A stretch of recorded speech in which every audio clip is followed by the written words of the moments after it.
I want to bring some important information coming out of Japan, which seems to have a greater openness than other countries that could be mentioned to being aware about COVID vaccine harms. This is one of the graphs that are presented here.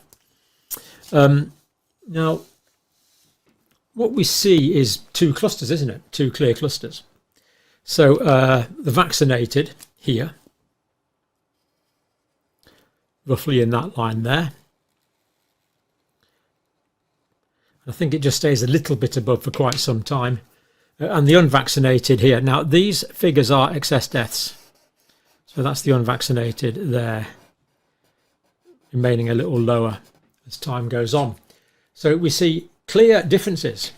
Now, the units here aren't entirely clear for translational purposes, but what we've got there is 0.1, 0.2, 0.3, 0.4, 0.5, 0.6. So this is linear. It is not a logarithmic scale. So basically, if that's the excess deaths there in the unvaccinated group, we see that the deaths in the vaccinated group are 1, 2, 3, 4, 4.5 times more. Clear white paper between the group that were vaccinated and their likelihood of dying, and the group that were not vaccinated and their likelihood of dying. Now, this is based on a study of approximately, this data comes from approximately 18 million people in Japan. That's a pretty convincing sample size, meaning this data is likely to be highly,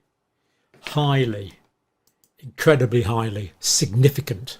If New Zealanders come forward and get their vaccinations and we don't have to chase people, if we find that people aren't coming forward and we have to go out and chase people, then that's one of the things that will slow this down. This is going to be like, well, it's almost like, you probably don't see it like this, the two different classes of people. If you're vaccinated or if you're unvaccinated, you have all these rights. If you are vaccinated... That is what it is, so yep.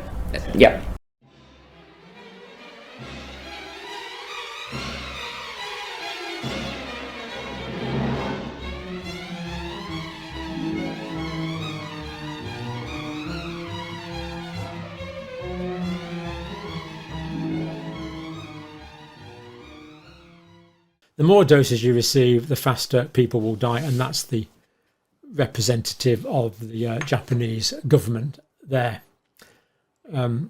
or member of the legislature in Japan. And we look forward to more detailed papers, but for now, this is enough to suspend mRNA vaccines and all COVID vaccines, in my view.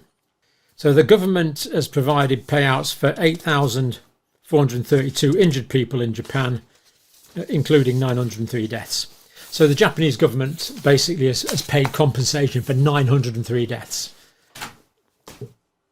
And yet, having caused so many deaths, the vaccines are still being used in many parts of the world for various people.